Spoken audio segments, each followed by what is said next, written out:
Pues lo que han hecho en España es, necesitábamos hacer una transposición de varias directivas europeas, y también pues teníamos una ley de residuos y suelos contaminados un poco obsoleta, aunque no era tan vieja, pero necesitábamos incluir muchos conceptos sobre la economía circular. Y lo que han hecho es, pues, una actualización de esta ley para incluir todas las normas incluidas en las directivas europeas. O sea, que han creado la Ley 7 de este año, que es la de residuos y suelos contaminados. Y luego también, para añadir un poco más de emoción, la Ley de Prevención de Pérdidas y el Desperdicio Alimentario, que esto también está muy relacionado con lo que es la economía circular.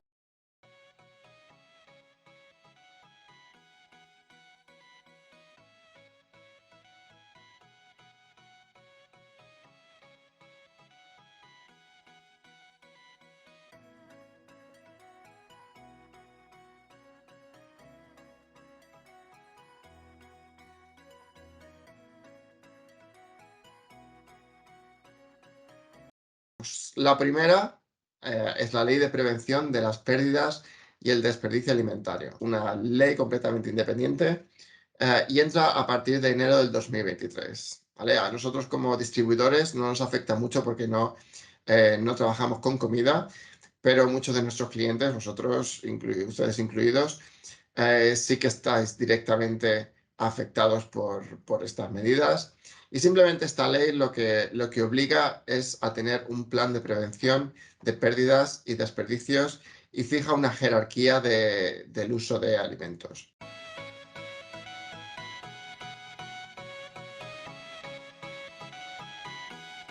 Luego, pues hostelería, por ejemplo, sí que tendrán la obligación de facilitar al consumidor que se pueda llevar sin coste los alimentos que no haya consumido. La segunda, pues, son medidas de prevención de residuos. ¿Vale? Esto lo que plantean aquí es tener unos objetivos para reducir la cantidad de residuos que se generan pues, en casa o en los comercios. Y en el 2025 quieren reducir un 13% respecto a los residuos generados en el 2010. En el 2030 la reducción debe de ser de un 15%. Las terceras medidas que vienen para el 2023 van a ser sobre gestión de residuos. Lo que plantean aquí es tener unos objetivos para el 2025, 2030 y el 2035. Aquí cosas importantes para nosotros, pues es en lo que se refiere a bioresiduos. Los bioresiduos se tienen que recoger en bolsas compostables, ¿vale? Que cumplan con este estándar también, otros estándares similares. El cuarto punto que tenemos, que son medidas de reducción de consumo. ¿Vale? Para el 2026 quieren que se reduzca un 50% el consumo de estos productos con respecto a lo que se haya gastado este año. Y para el 2030 un 70%, que son unas reducciones bastante grandes, por lo que han anunciado con esta ley, es que se prohíbe la venta gratuita a partir del 2023, diferenciándolo en el ticket. Y el impuesto, pues un impuesto sobre la fabricación, la adquisición intracomunitaria o la importación en el territorio español de envases de plástico no reutilizables. Y también se aplica a envases primarios y secundarios y terciarios también.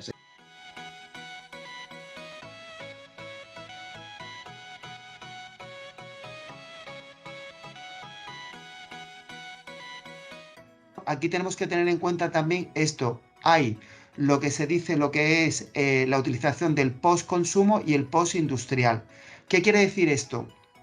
Lo que queda exento es el post-consumo. Ahora lo explico. El post-industrial. ¿Qué quiere decir? Nosotros, por ejemplo, cuando fabricamos un envase de plástico, se fabrica con lámina. ¿Qué pasa? Que cuando se está haciendo el propio envase, los bordes de la lámina se vuelven a reutilizar y eso es lo que se denomina postindustrial. Es decir, es aquella parte del plástico que sigue siendo virgen, lo único que es que se vuelve a utilizar en el mismo proceso de producción. obviamente esto sí que está, esto no está exento. Lo que quedaría exento es, yo por ejemplo, comercializo un vaso, ese vaso se utiliza y luego vuelve otra vez al proceso de producción. Eso es lo que denominamos el postconsumo y eso es lo que sí que quedaría exento.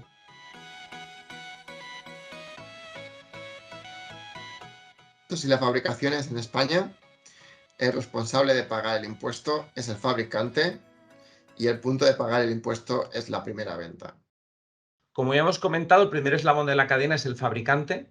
El fabricante tiene la obligación de mostrar toda la información del impuesto que os he presentado en el ejemplo anterior dentro de la propia factura, el peso que forma parte de la base imponible, del material no reciclado en este caso, el detalle del impuesto a pagar y si hay alguna excepción de producto dentro del plástico que está incluido dentro de la factura. ¿De acuerdo? Segundo eslabón en la cadena, que es donde estaría pues, prácticamente Bunzl. Dijéramos, a nosotros los fabricantes o los proveedores nos van a repercutir ese coste en las facturas, va a aparecer en las facturas. Nosotros, como distribuidores de estos productos, no estamos obligados a incluir la información en la factura directamente, pero sí que podemos tener la obligatoriedad si el cliente nos lo requiere. Evidentemente, celulosa sería una de las categorías principales que compráis pues, casi todos vosotros. Entonces estamos trabajando evidentemente en alternativas, ¿no? Entonces tenemos, por ejemplo, nuestra gama Green Source que ya está desarrollada, que trata pues, con higiénicos industriales en este caso, pues que tengan más capacidad con los mismos diámetros, incluso eliminando la parte del canuto o la parte del mandril, ¿vale? Que es la que a nivel de transporte y a nivel de volumetría pues, más afecta, ¿no? Y también en la reducción propia del plástico que utilizamos. En este caso y en este ejemplo, pues podríamos ver que la línea de arriba estaría en 193 gramos, en la línea de abajo estaríamos en 126 gramos, o sea, una reducción ya considerable de plástico, y no solo eso, sino que estamos trabajando también para que todo este plástico sea reciclado. Actualmente ya el 25% de estos embalajes es reciclado. Por lo tanto, estaríamos teniendo en cuenta que la afectación del impuesto pasaría justo a la mitad. El segundo ejemplo sería la segunda categoría principal, que sería productos químicos. Nosotros, como la alternativa en GreenSource, siempre trabajamos en el envase equivalente al de arriba, trabajamos en esa reducción de plástico, entonces ya vemos aquí una pequeña diferencia, ¿vale? Al final la garrafa, el margen que nos da es relativamente pequeño, así que esta diferencia de un estándar de mercado al nuestro pues es relativamente pequeña, pero sí el porcentaje reciclado. Estaríamos actualmente en un 23,7% de polietileno reciclado, ¿vale? Por lo tanto, el impacto del propio impuesto también se reduce. Y el último ejemplo sería Food Service Packaging, que aquí obviamente, como hemos comentado, pues el impacto sí que es notable y sería la categoría en la cual pues estamos poniendo mucho ojo. Aquí, José Luis, te cedo la palabra que lo puedas explicar en detalle. Bueno, aquí lo que hemos hecho es, como comentaba Albert, están relacionados todo con los envases de un solo uso. Hay 7 ejemplos, de los cuales 4 son vasos y 3 son envases, ¿vale? Hemos puesto diferentes tipologías, ¿vale? De productos que imputan el 100% al impuesto y otros que imputan en menor medida, como puede ser que solamente impute en la parte proporcional de lo que es el plástico virgen. Y vemos, por ejemplo, por entender el primer caso, ¿no? Nos vamos a un vaso de 330 que de material es polipropileno y que por tanto imputa al 100%. Es curioso, por ejemplo, que si nos vamos al cuarto vaso, que es un vaso de papel, ¿vale?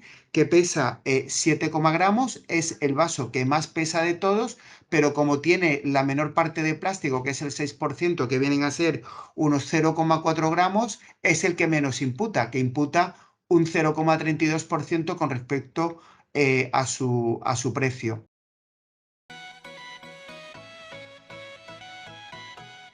En el siguiente ejemplo hemos querido incluir el tema de las bolsas de basura, ¿vale? Si bien no está hoy por hoy afectado por la normativa, por la ley del impuesto, no lo está. La entrada pues esté excluida, pero que en el transcurso de la ley pues, se pueda incluir, por lo tanto hemos querido ponerla en la presentación, porque en esta categoría de producto obviamente el impacto sí que es mayor.